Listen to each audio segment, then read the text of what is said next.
Professor Rajendra Singh रजूबी विश्वविद्यालय के BA, BSc, BCom, BBA, BCA द्वितीय सेमेस्टर का एबिलिटी एनहेंसमेंट कोर्स के अंतर्गत हिंदी भाषा कौशल एवं संचार की परीक्षा 9 जून को प्रथम पाली में संपन्न हो चुकी है।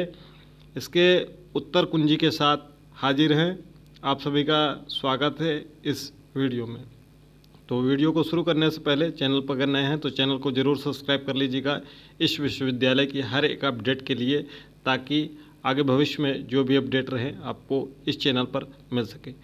ये बुकलेट कोड डी है, इसके उत्तर कुंजी को बता रहे हैं, आप अपने बुकलेट के हिसाब से मिला लीजिएगा। प्रश्न आगे पीछे हो गए होंगे, ठीक है। तो चलिए एक एक करके हर एक प्रश्न का उत्तर देख लेते हैं। पहला प्रश्न है, आपसी फूट अत्यधिक हानिकारक होता है के लिए उपयुक्त कहावत है। तो उपयुक्त कहावत है कि घर का भेदी लंका ढाए, शक्तिशाली व्यक्ति की ही जीत होती है के लिए उपयुक्त कहावत है। तो इसके लिए उपयुक्त कहावत है, जिसकी लाठी उसकी भैंस। आप लोग जानते होंगे, जिसकी लाठी उसकी भैंस, ठीक है। शक्तिशाली व्यक्ति की ही जीत होती है। अगला प्रश्न है, किस शब्द में प्रति उपसर्ग है। तो प्रति उपसर्ग है प्रतिदिन, ठीक है। हमने उपसर्ग में आपको पढ़ाया था, अगर आपने उपसर्ग को डिटेल से पढ़ा होगा। अप उपसर्ग का वाला शब्द है तो इसमें अपमान। ये तो बहुत सिंपल सा पूछा गया है, इसमें कोई ऐसा ऑप्शन ही नहीं है जिसमें अप लगा हो, ठीक है। तो कोई डाउट ही नहीं है। अधिकरण में कौन सा उपसर्ग है। तो अधिकरण में जो उपसर्ग है वह आपका है, इसमें 4 ऑप्शन है, नि, अधि, प्र और प्रति। तो सीधे सीधे दिख रहा है कि उपसर्ग जो आगे लगता है और प्रत्यय जो पीछे लगता है। अगला प्रश्न है, लड़ाई में प्रत्यय है। तो लड़ाई में आपका कौन सा प्रत्यय है, आई, लड़ आई, ठीक है। तो आई प्रत्यय इसमें है, तो छठा का ए। आगे प्रश्न है, आवट प्रत्यय किस शब्द में प्रयुक्त है। तो आवट यानी कि थकावट, प्रत्यय पीछे लगता है। घबराहट में कौन सा प्रत्यय है। तो घबराहट, ठीक है, आहट। अगला है, विद्यालय का संधि विच्छेद है। प्रश्न नंबर 9 आपका, विद्या धन आलय। विद्या धन आलय ये संधि विच्छेद है, दीर्घ स्वर्ग संधि है। यहाँ पर बड़ा आ और बड़ा आ मिलकर बड़ा आ बना है। विद्या और आलय में बड़ा आ बड़ा मिलकर विद्यालय बनाया है, ठीक है। तो कौन सा संधि है, दीर्घ स्वर संधि है। तो ऑप्शन आपका सही हो जाएगा सी। सूर्य धन अस्त का सही रूप है। तो सूर्य धन अस्त का सही रूप है सूर्यास्त है। क्या है, सूर्यास्त है। कौन सा संधि हो जाएगा, इसमें भी आपका दीर्घ स्वर संधि है। आगे बढ़ते हैं, परोपकार का संधि विच्छेद बताइए। तो परोपकार का जो संधि विच्छेद है वह हो जाएगा आपका बी, परधन उपकार। आगे बढ़ते हैं, दिन रात में कौन सा समास है। तो दिन रात में आपका द्वंद्व समास है, जैसा कि हमने द्वंद्व समास में आपको पढ़ाया है। बहुत सिंपल सा कि जिस समास में दोनों पद प्रधान होते हैं और विग्रह करने पर या लगता है वहाँ पर द्वंद्व समास होता है। यानी कि जिन दो शब्दों के बीच में अगर योजक चिन्ह लगे तो तुरंत समझ जाइए कि आपका यहाँ पर द्वंद्व समास होगा। शक्ति के अनुसार के लिए सही समासिक शब्द है। तो शक्ति के लिए सही समासिक शब्द हो जाएगा यथा शक्ति। क्या हो जाएगा, यथा शक्ति। कोई ऑप्शन ही ऐसा नहीं दिया है कि जहाँ आप फंस सके। अगर आप ना भी पढ़े होंगे तो भी आसानी के साथ आप कर लेंगे। आगे बढ़ते हैं, अव्ययी बहुवचन समास है शक्ति के अनुसार। 5 वटों का समाहार के लिए उपयुक्त समासिक पद है। तो 5 वटों का समाहार यानी कि पंचवटी। क्या है, पंचवटी। कौन सा समास, द्विगु समास। कौन सा, द्विगु, ठीक है। इसका पहला पद क्या है, संख्यावाची है। हमने आपको संख्यावाची में पढ़ाया है। आगे, खूब लड़ी मर्दानी वह तो झांसी वाली रानी थी। पंक्तियों में कौन सा रस है। तो इसमें कौन सा रस है, आपका वीर रस है, ठीक है। आगे बढ़ते हैं, निम्नलिखित में से कौन सा एक रस का प्रकार नहीं है? तो श्रृंगार रस, हास्य रस, ठीक है, रौद्र रस, और रूपक क्या है? अलंकार है। तो आपका विकल्प नंबर सी हो जाएगा। पूछा है कि कौन सा रस नहीं। कभी कभी आप जल्दबाजी कर देते हैं और पूरा पढ़ते नहीं, बस देखते हैं कि रस, तो श्रृंगार लगा दिए, ठीक है, तो गलती हो जाती है कहीं कहीं। आगे श्रृंगार रस का अस्थाई भाव है, तो श्रृंगार रस का जो अस्थाई भाव है वह है रति। प्रश्न 18, निम्नलिखित में से कौन सा एक छंद का प्रकार है? तो इसमें से कौन सा छंद का प्रकार है? तो अनुप्रास अलंकार है, उपमा अलंकार है, यमक अलंकार है, यह छंद कौन सा है? दोहा, ठीक है। दोहा मात्रिक छंद है, इसको भी याद रख लीजिएगा आगे के लिए। प्रत्येक चरण में 16-16 मात्राओं वाला छंद है। तो प्रत्येक चरण में जिसमें 16-16 मात्राएं होती है उसे हम क्या कहते हैं? चौपाई छंद कहते हैं। कौन सा? चौपाई, ठीक है। सममात्रिक छंद है जिसके 4 चरण होते हैं और हर चरण में 16-16 मात्राएं होती हैं। अगर आपने छंद वाला चैप्टर पढ़ा होगा तो आप आसानी से इसको कर लेंगे। अगला प्रश्न है, निम्नलिखित में से कौन सा एक अलंकार नहीं है? तो इसमें अलंकार पूछा है तो अनुप्रास अलंकार है, उपमा अलंकार है, श्लेष अलंकार है, और इसमें सोरठा छंद होता है, ठीक है। तो आपका विकल्प नंबर कौन सा सही हो जाएगा? विकल्प नंबर डी सही हो जाएगा।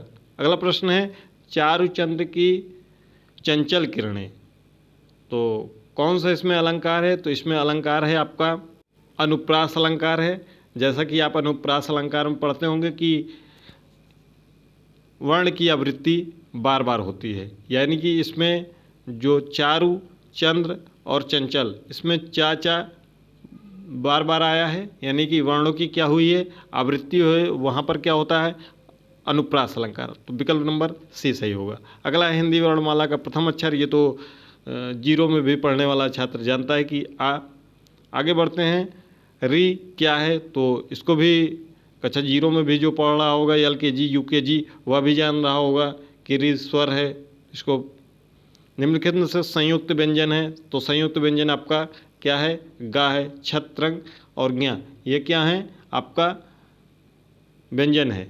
ज्ञा आपको पता ही है कि जा और इया के मेल से बना हुआ है, आपको हमने पढ़ाया भी था, संयुक्त। आगे बढ़ते हैं, निम्नलिखित में से का वर्गीय व्यंजन कौन सा है? जो वर्ग वाला ऑप्शन पढ़ रहे थे तो का वर्ग, का, ख, गा, घ, अंगा, तो इसमें ऑप्शन आपका खा हो जाएगा। आगे निम्नलिखित में से शुद्ध शब्द है, तो जो शुद्ध शब्द है वह कृपा है, ठीक है, कृपा ऐसे ही लिखा जाता है। आगे बढ़ते हैं, निम्नलिखित में से सही वर्तनी वाला शब्द कौन सा है? तो ये तो सिंपल सा है, आपको पता ही है कि संसार ऐसे लिखा जाता है। आगे प्रश्न है, निम्नलिखित में से कौन सा शब्द शुद्ध है? श्रृंगार के लिए हमने आपको बार बार कहा था कि आप देख लीजिएगा श्रृंगार कैसे लिखा जाता है, और ऑप्शन में भी आपको ऊपर यहाँ पर श्रृंगार देखने को मिल जाएगा। यहाँ पर ये देखिए, यहाँ पर लिखा हुआ है, ठीक है। चलिए आगे बढ़ते हैं। अगला प्रश्न है, प्रश्नवाचक चिन्ह है, तो इसको भी हमने पढ़ा है, वैसे भी आपको पता ही ये सब। वह हम फिर उसके बाद चिन्ह लगा है, कौन सा विराम चिन्ह है? ये जो लगा हुआ है ये कौन सा चिन्ह है? विस्मयादि बोधक है, ठीक है। आगे निम्नलिखित में से पूर्ण विराम है, तो पता ही है कि पूर्ण विराम ऐसे होता है हिंदी में। आगे है, निम्नलिखित में से संज्ञा है, तो संज्ञा कौन सा है? इसमें हिमालय संज्ञा है, ठीक है, जो कि विशेष पर्वत का नाम है, इसलिए यह कौन सा संज्ञा है? अगर संज्ञा के रूप में चले जाएंगे तो व्यक्तिवाचक संज्ञा है। चलना क्या है? क्रिया है, और वह क्या है? सर्वनाम है। लाल क्या है? विशेषण है। आगे बढ़ते हैं, निम्नलिखित में से द्रव्यवाचक संज्ञा कौन सी है? तो द्रव्यवाचक यानी कि आपका लोहा, जो शब्द किसी धातु, द्रव्य या पदार्थ का बोध कराते हैं वे द्रव्यवाचक संज्ञा कहलाते हैं। तो लोहा धातु है। अगला प्रश्न है, राम किस प्रकार की संज्ञा है? तो राम किस प्रकार की संज्ञा है? व्यक्तिवाचक संज्ञा है। राम किसी विशेष व्यक्ति का नाम है, अतः यह व्यक्तिवाचक संज्ञा के अंतर्गत आता है। आगे है, निम्नलिखित में से संज्ञा शब्द है, तो संज्ञा शब्द कौन सा है? इसमें आपका मोहन जो है वह संज्ञा है। ठीक है, मोहन क्या है? संज्ञा है। यह, वह और कुछ ये क्या है? सर्वनाम है। क्या है? सर्वनाम है। आगे, वह सुबह स्कूल गया में सर्वनाम है। तो अभी ऊपर ही वाले प्रश्न में आपने देखा कि यह, वह, यह सब क्या है? सर्वनाम है। तो वह क्या है? सर्वनाम है। ठीक है, आगे बढ़ते हैं। पुरुषवाचक सर्वनाम है ये वह। अगर आपसे पूछा जाएगा कि प्रकार में कौन सा है, तो पुरुषवाचक सर्वनाम। निम्नलिखित में प्रश्नवाचक सर्वनाम कौन सा है? प्रश्नवाचक सर्वनाम आपका है जिस सर्वनाम शब्द का प्रयोग करके प्रश्न पूछा जाता है। यानी कि अगर कौन शब्द आप लगा के किसी में वाक्य में पूछेंगे तो वह प्रश्नवाचक सर्वनाम हो जाएगा। निम्नलिखित में से पुरुषवाचक सर्वनाम कौन सा है? तो पुरुषवाचक सर्वनाम क्या है? इसमें तुम है। क्या है? तुम। ये कौन सा पुरुषवाचक सर्वनाम है? मध्यम पुरुषवाचक सर्वनाम है, जिसका प्रयोग सुनने वाले श्रोता के लिए हमेशा किया जाता है। आगे बढ़ते हैं, प्रश्न संख्या 39 देखते हैं।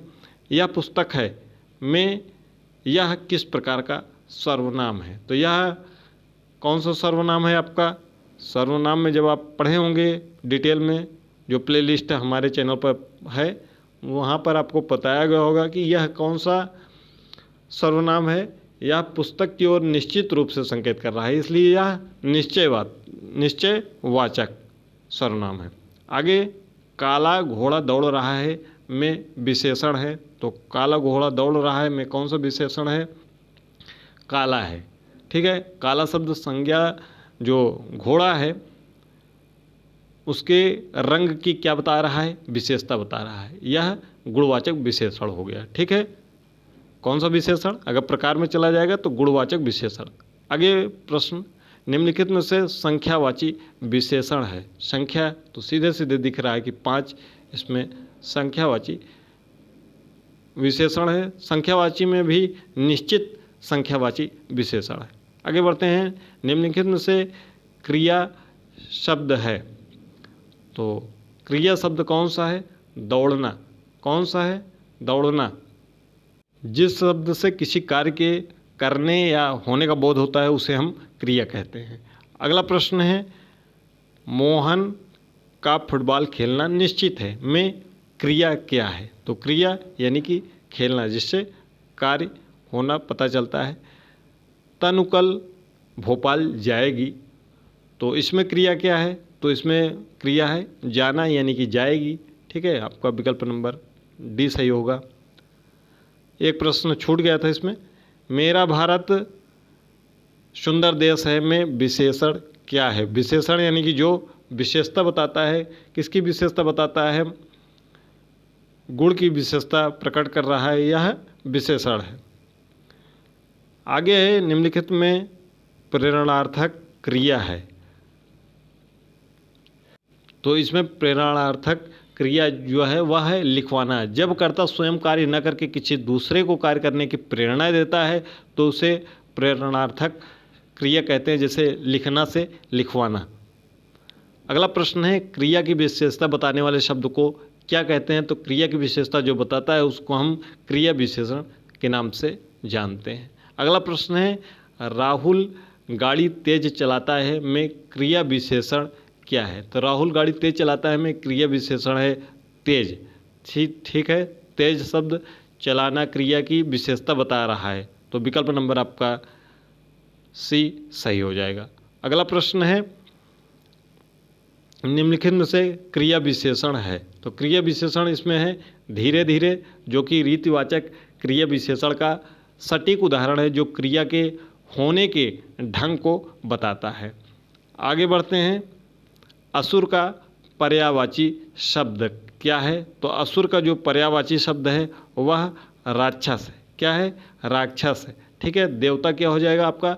विलोम हो जाएगा। असुर, दनुज, निशाचर, राक्षस यह सभी एक दूसरे के समानार्थी या पर्यायवाची हैं। आगे बढ़ते हैं, फूल का पर्यायवाची शब्द क्या है? तो फूल का पर्यायवाची क्या हो जाएगा? पुष्प हो जाएगा। पुष्प, सुमन, कुसुम, प्रसून ये सब पुष्प के हैं। इसको हमने पढ़ाया था पर्यायवाची वाले चैप्टर में, बहुत कम पर्यायवाची पढ़ाया था, उसमें से लगभग जितने पर्यायवाची पूछे गए हैं सभी आए हुए हैं। निम्नलिखित में से आकाश का पर्यायवाची नहीं है।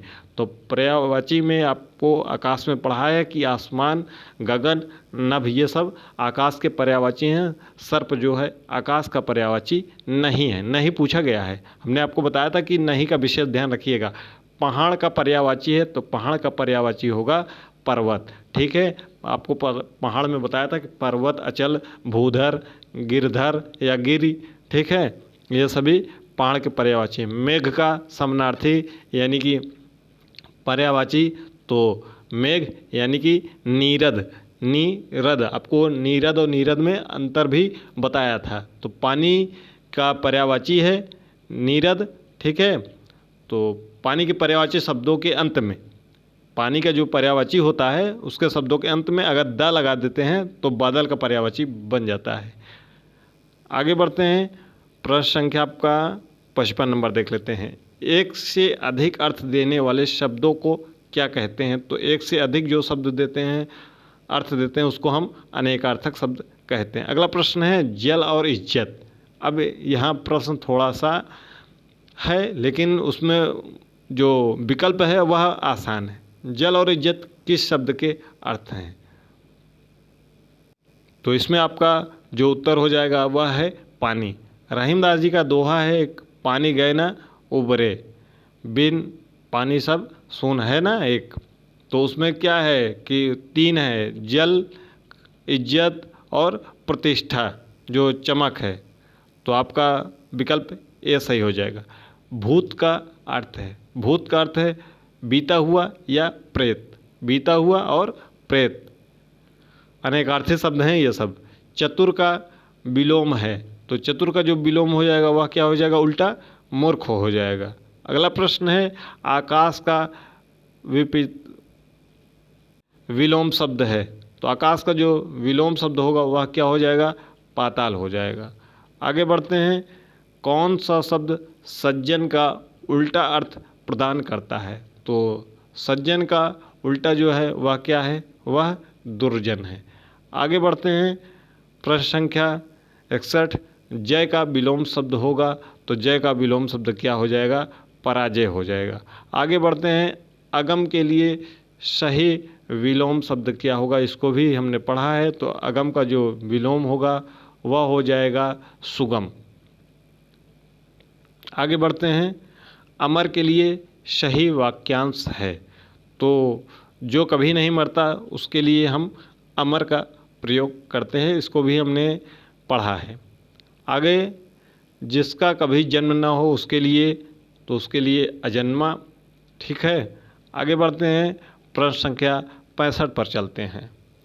ये पूरी PDF आपको टेलीग्राम पर मिल जाएगी, लिंक डिस्क्रिप्शन बॉक्स में है। PDF पाने के लिए या इस विश्वविद्यालय, रज्जू भैया विश्वविद्यालय की हर एक अपडेट के लिए आपको टेलीग्राम या फिर WhatsApp channel, link description box में है, वहाँ ज़रूर जुड़ जाइए। सर्वोदय से पूर्व का समय के लिए कौन सा शब्द हम उपयोग करते हैं या प्रयोग करते हैं? तो उसके लिए हम अरुणोदय, ठीक है, उषा काल, भोर, ये सब का प्रयोग करते हैं। तो अरुणोदय इसमें ऑप्शन है, तो यही आपका ऑप्शन सही हो जाएगा। आंसू का तत्सम है, तो तत्सम तद्भव जब हम पढ़ रहे थे तो उसमें आप पढ़े थे कि आंसू का तत्सम है अश्रु है। आगे बढ़ते हैं, सफ़ेद का तत्सम है, तो सफ़ेद का जो तत्सम होता है वह श्वेत होता है। आगे बढ़ते हैं, सांप का तत्सम है, तत्सम यानी कि संस्कृत और तद्भव यानी कि हिंदी में, तो यानी कि सांप का सर्प हो जाएगा। अगला प्रश्न है, कज्जल का तद्भव है, तो कज्जल का जो तद्भव हो जाएगा वह काजल हो जाएगा। क्या हो जाएगा? काजल हो जाएगा। आगे बढ़ते हैं, प्रश्न संख्या 70 पर चलते हैं। गाहक किसका अशुद्ध रूप है? यहाँ अशुद्ध दिया हुआ है, तो शुद्ध क्या है? ग्राहक। शुद्ध क्या है? ग्राहक। आगे बढ़ते हैं, सत्य का तद्भव है, तो सत्य का तद्भव क्या है? सच। सत्य का तद्भव क्या है? सच है। कमेंट बॉक्स में जितने आपके प्रश्न हो रहे हैं 75 यानी कि 75 प्रश्नों में कमेंट बॉक्स में मिलाने के बाद आप बताइएगा कि 75 में से कितना हुआ और आपको जितना प्लेलिस्ट बनी हुई थी प्लेलिस्ट से कितना आपको फ़ायदा हुआ। बाकी पेपर तो आसान था, अगर आप बिना पढ़े भी गए होंगे तब भी आप आसानी से कर लेंगे। 2-3 प्रश्न केवल थोड़ा सा अलग टाइप के थे। अक्ल का दुश्मन होना, मुहावरे का क्या अर्थ है? तो अक्ल का दुश्मन होना यानी कि क्या होना? मूर्ख होना। ठीक है, अक्ल का दुश्मन होना, मूर्ख होना। चैनल को जरूर सब्सक्राइब कर लीजिएगा इस विश्वविद्यालय की हर एक अपडेट के लिए। इस चैनल पर आपको हर एक अपडेट, परिणाम कब आएगा या आगे के क्लासेस कब से चलेंगे, जो भी अपडेट होगा इस चैनल पर लगातार दिया जाता है। तो चैनल को जरूर सब्सक्राइब करके बेल आइकन प्रेस कर लीजिए। टेलीग्राम और व्हाट्सएप चैनल का लिंक डिस्क्रिप्शन बॉक्स में, वहाँ से जुड़ जाइए। ना दिखाई पड़ना किस मुहावरे का अर्थ है? तो ना दिखाई पड़ना यानी कि गूलर का फूल होना। जैसे आप एक गीत सुने होंगे कि हमरो बलमुआ भैले गुलरी के फूल हो के, हमरो बलमुआ भैले गुलरी के फूल हो की। यानी कि आपने सुना होगा ना, गांव देहात में कहते हैं कि गूलर का फूल हो गए हो, यानी कि दिखाई ही नहीं दे रहे हो। ठीक है, क्योंकि गूलर का फूल दिखाई नहीं पड़ता है। अगला प्रश्न है आग बबूला होना, मुहावरे का सही अर्थ क्या है? तो आग बबूला होना यानी कि अत्यंत क्रोधित होना। जब कोई गुस्से में बहुत ज़्यादा भर जाता है तो इसका प्रयोग किया जाता है। तो आपका विकल्प नंबर ये सही हो जाएगा। अगला प्रश्न है और अंतिम सब प्रश्न है, अकारण मुसीबत मोल लेना के लिए लोकोक्ति है। तो अकारण मुसीबत लेना यानी कि कहते नहीं कि आ बैल मुझे मार, यानी बिना मतलब कोई कुछ कर रहा है उसमें उसको खुरपेची जिसको कहते हैं, खुरपेची करते हैं। ये गांव में ज़्यादा होता है, ज़्यादातर खुरपेच।